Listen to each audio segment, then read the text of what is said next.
Parshat Chaye, and there's a lot of important points in here. But the first thing that I wanted to cover with everyone is actually about getting married, wedding. This is the first parsha that you have, like the first wedding, really explained in detail. The Torah talks about Adam and Eve, they were husband and wife, but the Torah doesn't say how they got married. You find in the Midrash many stories that God came and braided the hair of Chava, Eve, and he put diamonds and things, on her neck, made it very beautiful. But Torah doesn't talk about it. Regarding Abraham, the only thing that the Torah says is that he got married to his wife Sarah or Yiska, whatever the name was, but doesn't really say how they met and how the things were. The first time that you find actually the whole shidduch, the whole how to say shidduch, the getting engaged, how they got engaged, and how they got married, what kind of sons they looked for, signs, we actually find it in this week's parasha. Number one, that shidduch, that marriage, was done through a matchmaker. It's totally against what actually does happen today. Today in the westernized world, you don't really go look for a matchmaker, at least in the secular world.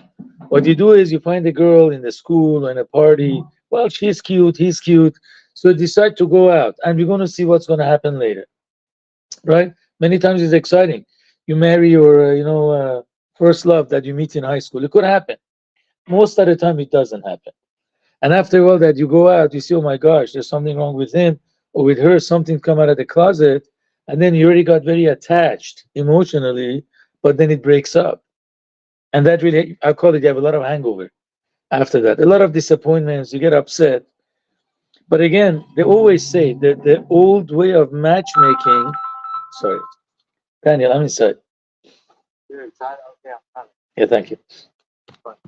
The old way of matchmaking actually works a lot better. Why? I don't mean a matchmaker that somebody comes and throws a girl at you, go out, you wear pants, she wears skirts, get married.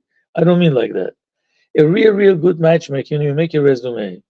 You write exactly one of a girl you want. Many times you don't even need a matchmaker. The best people sometimes are your own parents and other family members, other parents that they know. If your parents are very close to you, they know what kind of a girl you want. They know what kind of a boy you want. Again, I don't know if in the Persian community there's that closeness. By some families, they are. So then you say, no, I'm looking for such a person. And then you find somebody with those qualities, then you go out. So basically, most of the homework is done. You don't go out, let me go out, okay, see what happens later. You know exactly what you want. So I'm saying, I think the matchmaking, where I doesn't have to be a professional matchmaker, your own family members being involved and doing your homework, exactly know what kind of a girl you want, know what kind of a boy you want, right? Obviously, it's not a fantasy that God couldn't create yet. I hope you're not asking for such boys or girls. So that's number one. Definitely the Western way that let's go out, see what's going to happen later. Too many hard feelings, that's not good at all. But let's say once you go out, should I choose that girl as a wife or not? So in this week's parasha, actually, we find that Abraham sends Eliezer, his servant. And he says, I wanted you to go to the city where my family lives. That's Abraham's brothers. And over there, get me a girl from my family. One thing that we learn from this is that coming from a good family really has a lot of values. Again, coming from a good family doesn't mean the girl is good. But if the girl is good, you know what I'm saying? And it comes from a good family is a great thing. Again, if there's no good family, okay, that doesn't mean that's the end of it, make it or break it. But coming from a good family is very important. The Gemara says, for example, if let's say a girl is brought up in a house that the father is a Talmid Chacham, is a real scholar. I don't mean a scholar that he just knows Torah. I mean, he's somebody that actually lives life of Torah, right? So could you imagine if this girl sees, well, let's say you come from a family that the parents respected each other. I'm going to ask you a question. If you come from a family that both parents get along, so what kind of ideas do you get about your future wife? You get motivated to get married, you get discouraged from getting married. If you see your parents get along, of course, getting encouraged. So what's beautiful? Marriage is so beautiful. So if somebody comes from a good family, successful marriage, right? So definitely has positive things about marriage. If he comes from a house, that is baggage, then you have a lot of things to work for. Again, I'm not saying don't get married to them. But I'm saying if the family is a good family, it's a very positive thing. Go ahead. I was gonna ask, what if that person comes from a family where their parents are divorced? Oh, so again, doesn't mean they're bad. It doesn't mean they're bad. But you have to see if there's any baggage. And you can deal with it. I'm not saying you can't, but at least know what you're getting into. There was one of my friends that I had. He didn't get married to this girl. It was a Russian girl that he was dating. This is many years ago. I don't even know who the girl was. But then she came from a family that her husband used to like beat up the mother, scream at the mom. And then when they went on a date one time, so the boy got angry and screamed at her. She broke it off. She said, "When you screamed at me, I just saw the image of my father screaming at my mom. I can't live with you." So you see, there's a baggage. If you come from a very difficult family, that doesn't mean that you can't get married. I mean, I don't want to tell you stories because it's very, very personal. But one thing is family is very important too. So we learn, guys, don't go out and say what's going to happen later on. Too many hangovers. If the family is good, definitely that's a plus. If the family is a good family. Now let's talk about the person himself or herself. So Eliezer wants to go and find a girl. What's the first sign that Eliezer asks for? He says, God, you know what? It's the evening. All the girls are going to come to draw water from the well. It looks like girls used to do that. And he says, you know what, God, I'm going to make a sign. I'm going to walk to a girl and I'm going to ask her, can you please give me a little bit of water from your pitcher? He actually wanted to drink from the pitcher. We'll see soon. And then not only that, she gives me water, she's going to bring water for my camels too. This is the girl that you have designated for my master's son, for Yitzchak. If you want to ask for a girl, usually, come on, if she's what do you call it, beautiful, she's like a model, wow, she's, I don't know, good looking. That's not what he asked for. What's the, hello, Daniel, I'm in the middle of a class, what's going on? Hi. I'm in the youth place, Where's the youth place? 18020. How far is it? It's like 5 doors down. It's by that gate. There's a gray gate. Okay. Thank you. Bye bye. Bye bye. Anyway, so what happens is the first thing that he asks for is this girl a kind girl? Is she a giving girl? When you go out with somebody, number one is kindness. You know, for Rivka wasn't just a Jewish girl; she's the mother of the Jewish people. So Yitzchak is the father of the Jewish people. He has to marry somebody that deserves to be the mother of the Jewish people. The first sign is she a kind person? And he says, I'm going to ask for water, but she's going to give water to my camel also. Now, this is a very great kindness. By the way, how old was Rivka then? 14. Rashi says 3 years old. Well, There is a Tosfot in the Gemara that says maybe she was a teenager, 15, I don't know. She was definitely not more than 13, 14, whatever. She was a teenager. Now, Eliezer comes with 10 camels and 10 men.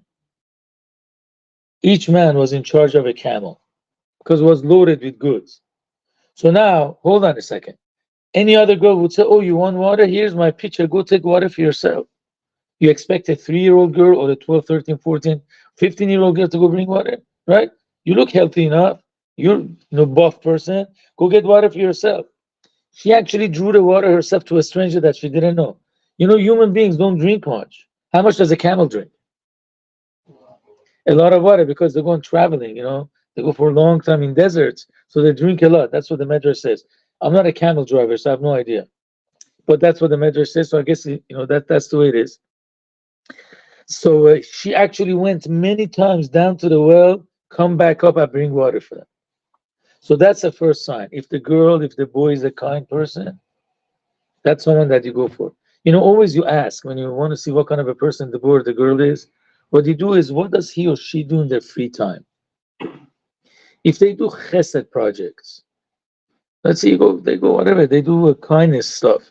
They take care of the elderly. Once in a while, they go to old age homes. They take care of people. So if they have chesed, they do kind deeds. That's a good person. But if only into himself or into herself, does my shirt look nice? Is my lipstick nice enough? If they're only into themselves, then you might have a problem. We're learning what kind of a match to choose. We're learning from.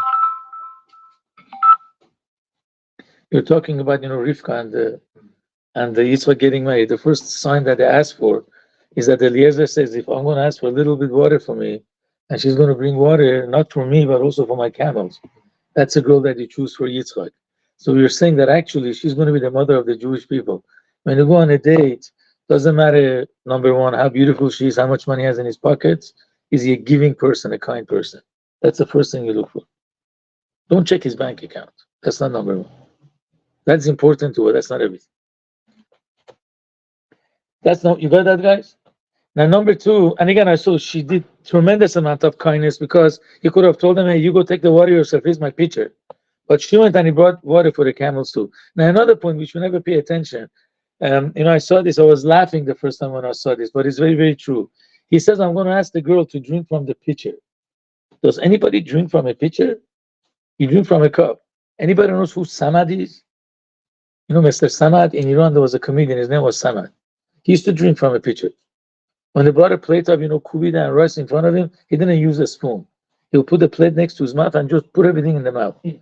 We are not Samad. Ask your parents, your grandparents, they know about Samad. We are not Samad. We don't drink from pitchers. Why would this guy be so stupid? I mean, seemingly, Eliezer saying, if I'm going to drink from your pitcher, was actually testing her. You see, guys, besides being kind, obviously, the person has to be smart. I'm not saying nobody gets all the qualities. Remember, when you become Moshe Rabbeinu, you're going to get a wife like Tzipporah. When you become Tzipporah, you get a husband like Moshe Rabbeinu. But as long as we're not perfect, so you got to get married to somebody who's, around our level, maybe a little bit better. But definitely being a smart person and being a sensitive person is very important. What happens when he's going to drink from the pitcher? People have disease in their mouths, maybe. Saliva has disease, right? The biggest proof was when we got the COVID, you just sneeze or you breathe, that's another person gets sick. Correct? So now, if Eliezer is going to drink from the pitcher, he was actually testing Rivka. What is she going to do with the rest of the water? If she's going to take it home, she's very silly. Very silly person. Because maybe there's disease in the water. If she's going to pour it down, what's going to happen? She wastes the water. Forget about, okay, she has to waste it. She has no choice. But it's going to make Eliezer feel bad. He drank from the pitcher, boom, I'm going to throw it out. What did she do with the rest of the water? Put it for the camels. So she was smart. She didn't take it home. But she was sensitive enough not to hurt the feelings of Eliezer. You get that, boys? That's how Eliezer was testing to see if she's a sensitive and smart girl or not. Is that clear, people? That was sign number two. Another thing that we have in this week's parsha, guys, which is very strange, is totally opposite of the Western way of looking at things. Let me ask you, do you love the girl and the boy you marry her? Or after you love him, or after you marry her or him, you start loving them? What would you think? Honestly, don't be embarrassed. Whatever you say, I'm fine with whatever you say. What? You love him before, love her before, of course. How could you marry somebody and then love them? Isn't it a risk? You got to love the person before. The Torah says the opposite. The Torah says when Isaac saw Rivka, brought her to the tent, got married. It says Vaya'eheva. It says got married, took her as a wife, and then he loved her. Isn't that retarded? You get married and you love her? Isn't that a big risk? What's going on? Maybe he loves her more. Very good. Awesome. You're a smart guy. As much as you love your spouse before you get married, you have to maintain and actually make the love more after you get married. Many times in the secular world, you love a person, you're going crazy. And then you hope you're going to have the same love after marriage. But it never happens. You get used to the person, the love gets less and less and less. So here the Torah tells us, again, it's important to have love before marriage. But even if you don't have it, you see the potential of love. It's much more important to have the love after marriage than before. That's why it says he got married to her and then loved her. And how do you come to love a person after you get married? With the little things that you do for each other, honestly. If you just love the person because you're going crazy, she looks fantastic and it looks so cool and everything, and then you hope that the marriage is going to continue, the love is going to continue afterwards, it won't if you don't do anything.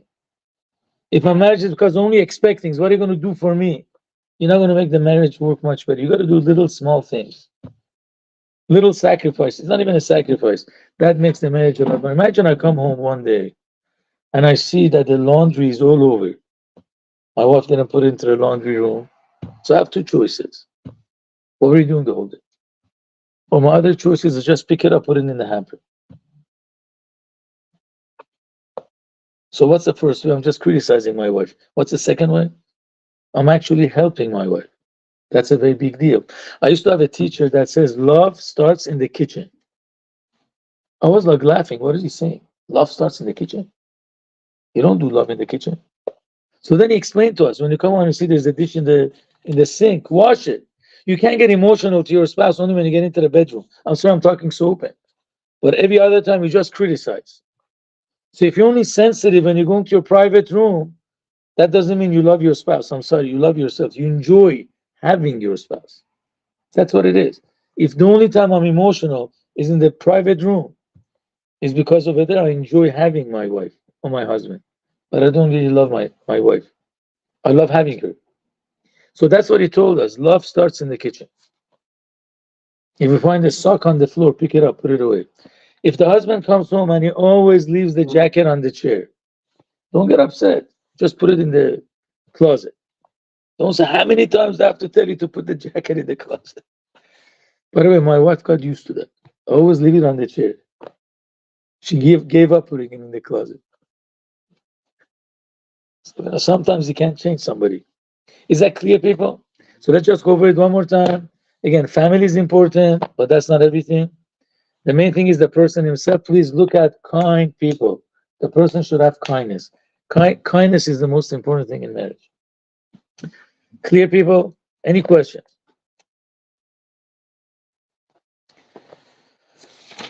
Anyways, we're going to go to the next part. Actually, this part it's a very interesting part.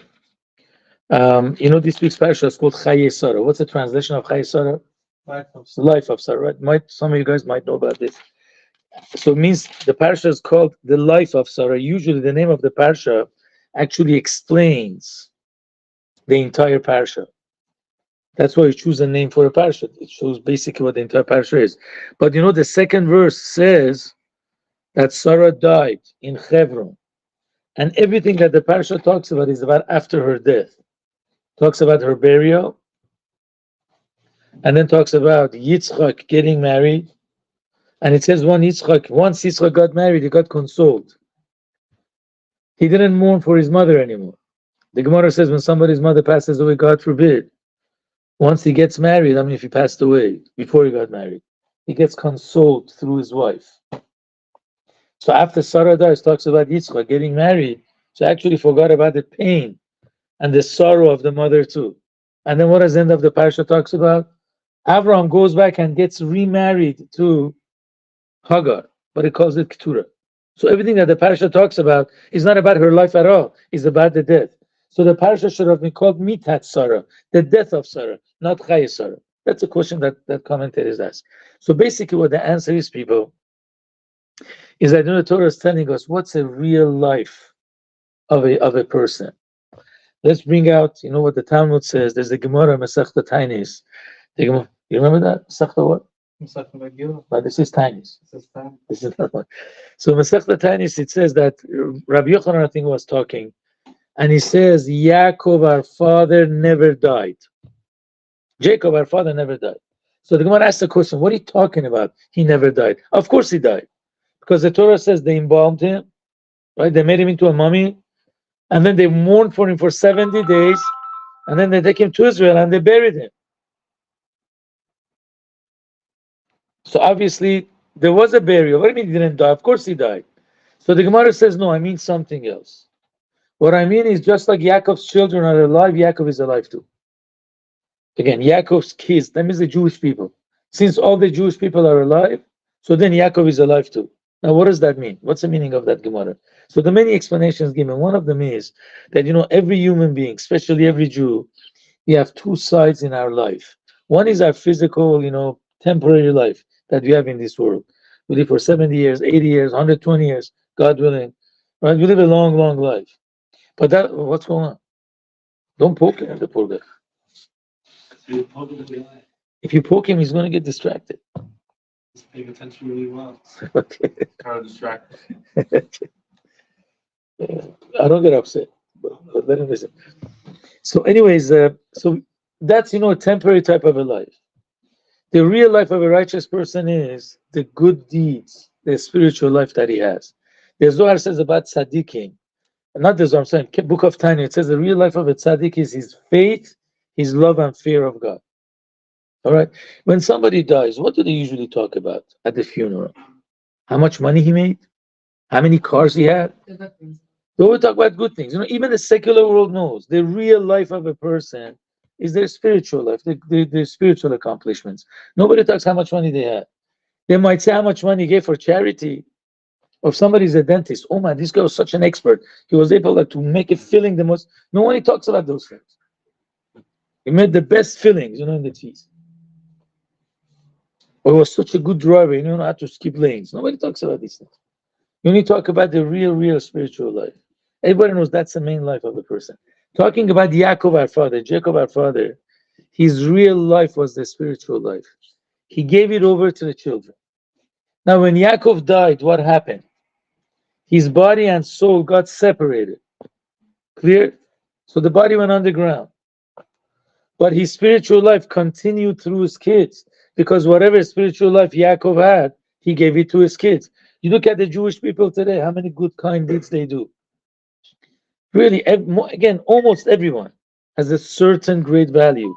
Somebody might be great in giving charity, somebody's great in learning Torah, somebody's great all over about everything. So when we say Yaakov passed away, really what happened is his soul lives through his kids. Just the body changed. Before was Yaakov's body, that's the body of Yaakov's children. That's what the Gemara means. Just like his kids are alive, so Yaakov is alive too. Clear? That's regarding every Jew, especially about tzaddikim. So now coming back to Sarah, people, when the Torah calls the parsha after Sarah dies, Chaye Sarah, the life of Sarah, we had a question. What do you call the life of Sarah? The parsha talks about Sarah's death. Yes, physically she passed away, but whatever spirituality she had, it continued to the next generation.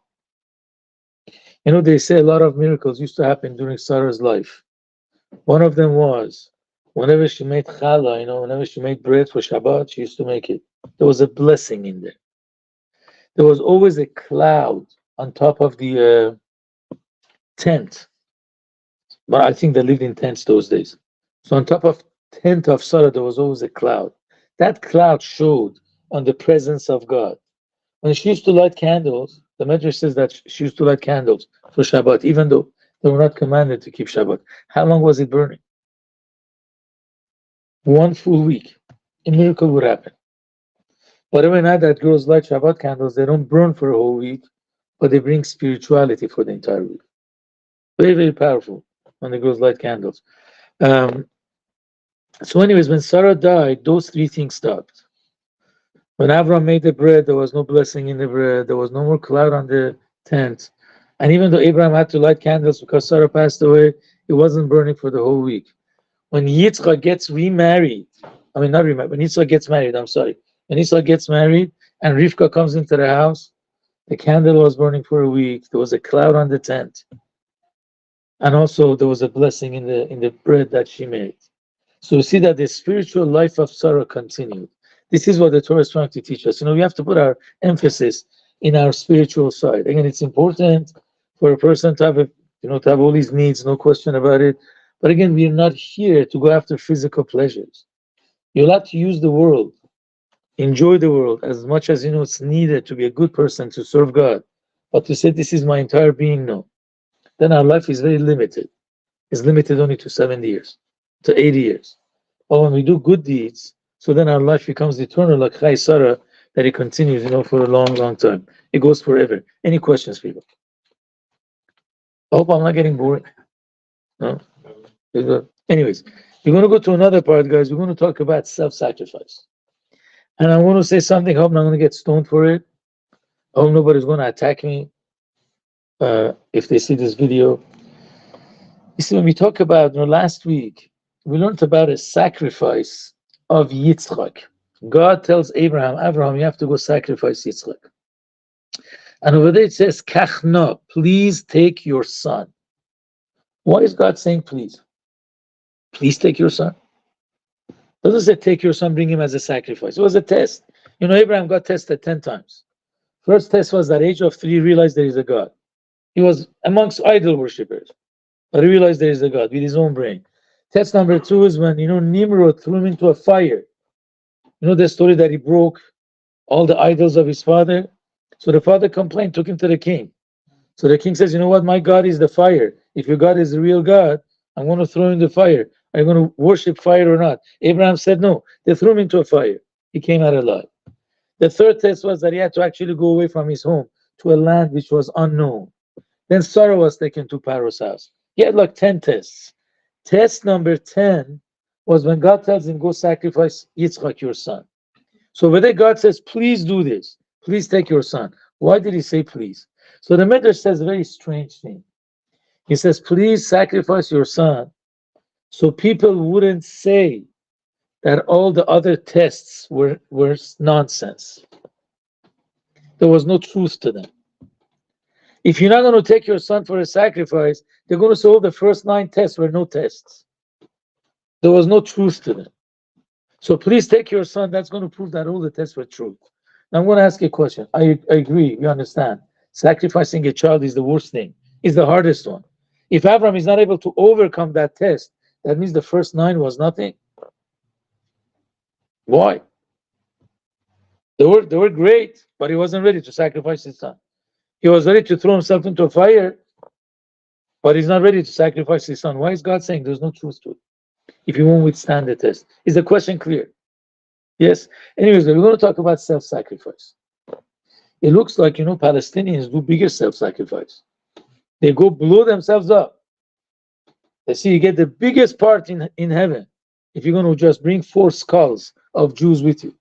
This was actually true a few years ago. One of them went and blew himself up. So before that, I know somebody else that he says, you know what, I'm going to be in the greatest place in heaven if I'm going to bring 4 Israeli skulls with me. Right? Japanese during World War II, they would take the airplane into the ships of the Americans to blow it up.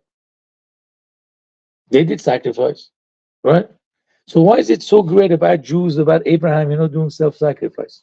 So one of the things that I'm going to go through, people, self-sacrifice is not what the Palestinians do, is not what the Japanese did. Self-sacrifice means that you give up something that you believe in. Something that you believed in all your life. You know what I'm saying? And you're going to lose it. You do it for God's sake. Right? If you go to a Palestinian and you tell him, you make him be miserable. You know that guys in Gaza, they have a miserable life. They have nothing to eat. Hamas takes everything. So I'm going to go to a young guy and say, listen, if you're going to go kill a Jew, when you go up there, we're going to give you 70 wives. They used to say that. I don't know if they still say it or not.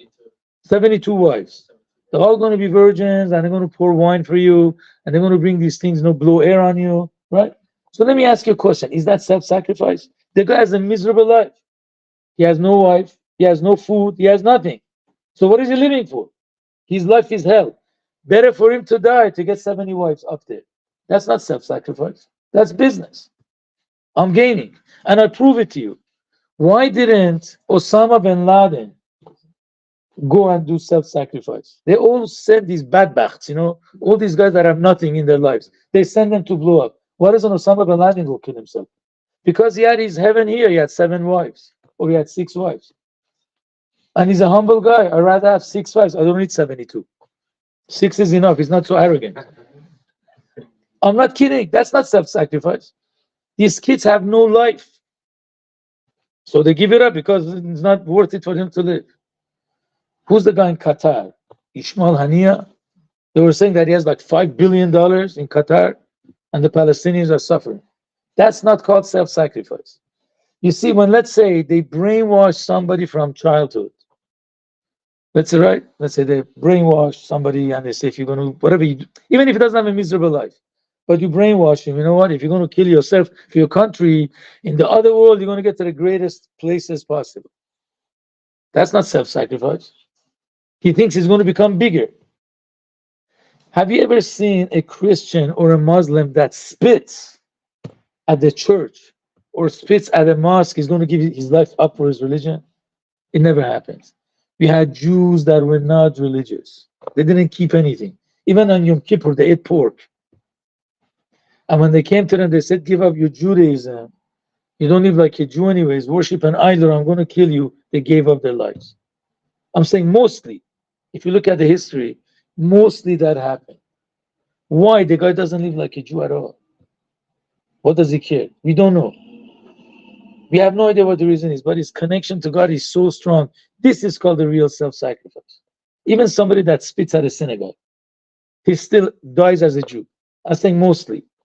So now we understand why when Abraham went and wanted to sacrifice his son, that's a true sacrifice. What was Abraham's concept, people? His job was to teach Judaism, godliness to the whole world. Why did he throw himself into the fire? Because I believe that God is the true God. You're telling me to worship whatever, the fire? I don't believe in it. He had a belief, so he sacrificed himself for the belief that he had. But when he had to go and sacrifice his son, would that make God's name greater? When Abraham dies, who's going to be the next generation to teach about God? Only Yitzchak. There's nobody else. He had no other son. Yishmael wasn't going to do it. So when God tells him, go sacrifice your son, that was opposite of all his beliefs. What do you mean? My whole life I believed I have to go teach about God. I'm going to kill my own son? Who's going to teach about God? This was the opposite belief of Abraham. It didn't make sense. And he still did it because God told him to do it. That's a true self-sacrifice. And that's what every Jew really has. Even Jews that are not religious, they keep nothing. They don't even know why they're Jewish. Go to the most reformed Jew and tell him you're not Jewish. How does it feel? He gets, why? You don't live like a Jew anyways. Could be your wife is not even Jewish. You're married to a non-Jewish husband. This is something you can never take away. Jews will sacrifice everything for it. And we get it from Abraham. Because Abraham was ready to sacrifice his son, even though it was, again, God told him, I'm not saying no, but it was opposite of all the beliefs that he had. His belief was you got to teach about God all over the world. And God says, no. Go sacrifice your kid. Seemingly, I don't care what your policies were. Go against your own belief. And Abraham did it. That's called the real sacrifice. Not what they tell the Palestinians, you're going to get 72 wives. That's business. Not when they brainwash them from childhood. Yeah, of course, he's brainwashed. He says, if I'm going to die, I'm going to become the biggest person of it. That's becoming bigger. That's not sacrifice. Clear, people? I think it's very clear.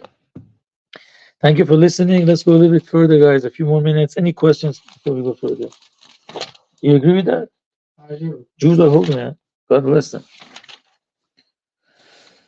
You know, one of the things that I was going to ask all the girls here, we have only 2 girls. Do you guys light Shabbat candles? Or your mom does?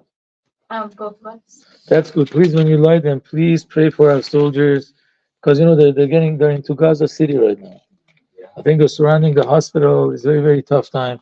I actually ask everybody, please do some mitzvot. Everybody, whatever you said to Tehillim, or whatever you do, you say kind word to your friend, do another extra mitzvah.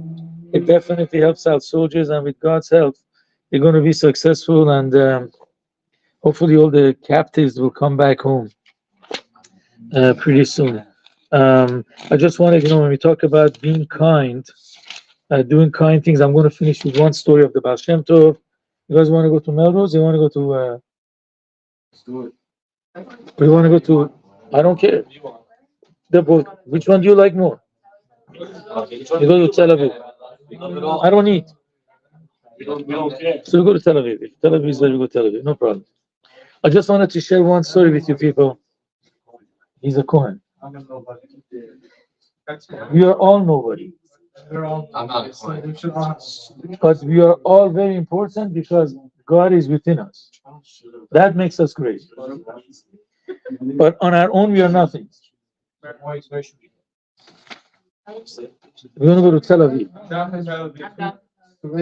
Because Tel Aviv is a holier city than Melrose Avenue. That's it. I like that. Okay. We should go tell him to change the name to Jerusalem. This is Jerusalem pizza, but it's gone. Okay, guys, let me just share a story with you, and then we go. You see, one of the things that actually Jews enjoy, especially Persian people enjoy, I'm sure your parents always invite guests to the house, right? It's a very enjoyable thing. Except me, I'm so old, I want to go to sleep. But as long as you're young, you love having guests. You know, bringing guests to the house, it's a very, very great mitzvah, especially if they're more of a needy family, even if they're not needy family. Just the friendship. When two Jews get along, this gives the greatest pleasure to God. The biggest pleasure that parents have is not when their kids become doctors. And the biggest tragedy is not when they don't become doctors. The biggest pleasure for parents are when the children get along. When two sisters fight, when two brothers or brother and sister fight, is the biggest pain for the parents. So when Jews get along and we're all God's children, that's the biggest pleasure that God has. And thank God we see beyond how religious or how non-religious the person is. We're all brothers and sisters. Go ahead. Say, doesn't arguing with your siblings also bring you closer with them? There's nothing wrong to have a difference of opinion. To disrespect is a problem. You could have a difference of opinion, no problem. We all think different. That's okay. Anyways, people, so we're going to say, and actually the Mishnah says if you bring guests to your house, not only that you get reward in the world to come, you get reward in this world too. Usually for all the commandments that we do, we don't get the real reward here. Because the mitzvah is God's will. God's will is infinite. How could you get reward, which is infinity, in a finite world? It doesn't make sense. But if you do commandments which are between people, so God somehow gives you the reward here and you get the reward in the world to come to. One of them we say every day in our prayers is Hachnasat Orchin. You bring guests into your house. Another one is when you make peace between husband and wife, or peace between two friends that are not friends anymore. So these are the things that you actually get great reward in this world and in the world to come. So I'm going to share a story of the Baal Shem Tov with you.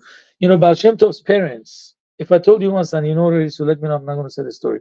But it could be that some people don't know it. So Baal Shem Tov's parents, when they gave birth to him, the father was 100 and the mother was 90 years old. And this was only 330, 40 years ago. It sounds like Abraham and Sarah. So what's the story? So the way we know the story is, was said by the previous Lubavitcher Rebbe. One time the student of the Baal Shem Tov went to the first Chabad Rebbe, and he said, don't ask me how I know this. Let me tell you this. So the story was as follows. Baal Shem Tov's father's name was Eliezer. The mother's name was Sarah. I know they lived, they never had any kids. Obviously, as a smart Jew, he saved some money. When they reached the age of 60, 70, they knew they can't have any more kids. What are they going to do with their money? Take it with them. They can't take money with them. So they said, you know what, let's make a little of a, like an inn. You put a few rooms, make a few rooms, do some construction, bring some beds, and anybody that travels and has to stay somewhere on Shabbat, before he travels further, they could sleep, in our little rooms that we make, and we're going to take care of them on Shabbat. They had enough money, to take care of it. So the wife agreed. And then the custom was that people came Friday night and they stay till Sunday morning. It was like a Shabbaton, weekend getaway. So he kept them up to Sunday morning because you can't travel at night, it's dangerous. So you got to wait till Sunday. But if you don't pray, you can't go on your trip. If you pray but you don't eat, you're going to be hungry. It's not good. So he kept them till after breakfast. That was his policy. Anyways, one day, middle of Shabbat, when he was taking care of the guest, somebody walks in. Now you see today, because cities are big, on Shabbat you're allowed to travel from here to Los Angeles because it's one big city. But you can't walk to Palm Springs. Because in between there is no cities. You can't travel outside of a city more than 3,000 feet. And in terms of the Baal Shem Tov's father, there were villages. There was not huge cities. If somebody, a stranger, comes in the middle of Shabbat, most probably he was desecrating Shabbat. Because he came from out of the area that you're allowed to walk on Shabbat. And then when he comes in, all the guests are shocked. Look at this guy. You can remember, somebody that didn't keep Shabbat those days, they would call him a goy, unfortunately. This guy's like a goy, like a non-Jew. What is he doing here? But Eliezer asked him, did you make Kiddush yet? And he says, no. So Eliezer brings him a cup of wine and he says, make Kiddush. He's about to bring the food. You know how it is, sometimes guests become the boss of the house. It happens once in a while.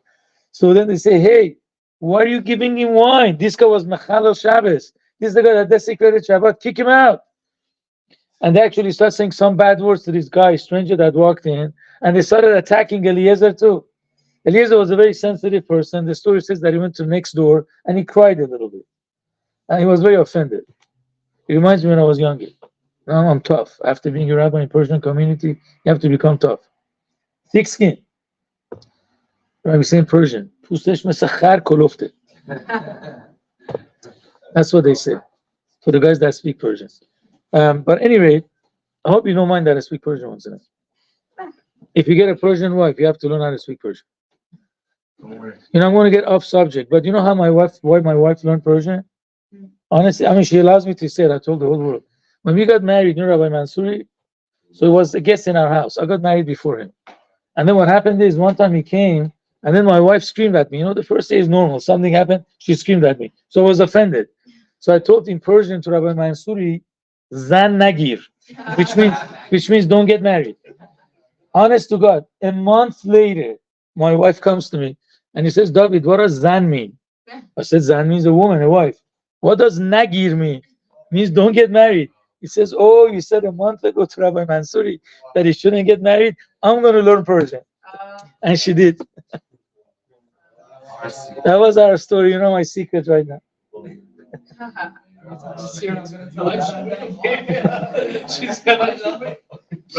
A month later, she remembered. Zan Nagir. But anyways, That didn't stop you from telling more people. no, I don't say it. It was the first year. It's the first year. You know, some disagreements happen. That's how you knew that a smart and sensitive woman. Yes, very smart lady. She speaks 7 languages. I only speak 4. She speaks 7. What language? I speak Persian, English, Hebrew, and Yiddish. Yeah, I speak Yiddish. I learned it in yeshiva. Oh. No, She's poquito. So, anyways, guys, let's finish. Oh, I don't want to get late to the store. So, what happens is, I'm going to finish in a minute. So Eliezer comes and he gives the guy a lot of food, and it doesn't matter that people are making fun of him. So then Sunday morning comes and all the guests go. The only guest that stays is the man that came in the middle of Shabbat. And then he tells Eliezer, listen, I'm none other than Eliyahu the prophet, Elijah the prophet. And because you did so much mitzvah, there was a whole commotion in heaven. And they wanted to bless you with a child, but you had to pass a test. I mean, there's many versions to the story. So God sent me here to test you on Shabbat. If you were going to make fun of me or not take care of me, you wouldn't be blessed with a child. But thank God you passed the test. God is going to bless you with a child. Next year, he was 99 years old then. And you should name him Israel, because Israel is the name of every Jew. Every Jew is called Israel. And he's going to actually enlighten the eyes of the Jewish people. That's the story of the Baal Shem Tov. Why did I share this with you? Besides the fact that it's a big mitzvah, there were few people that couldn't have children. And medically, there was no problem. They wrote letters to the Lubavitch Rebbe, what could we do? What mitzvah can we do to have children? And the Rebbe told them, remember the story of the Baal Shem Tov, how he was born. Bring guests to your house, and God blesses you with good children. Thank you.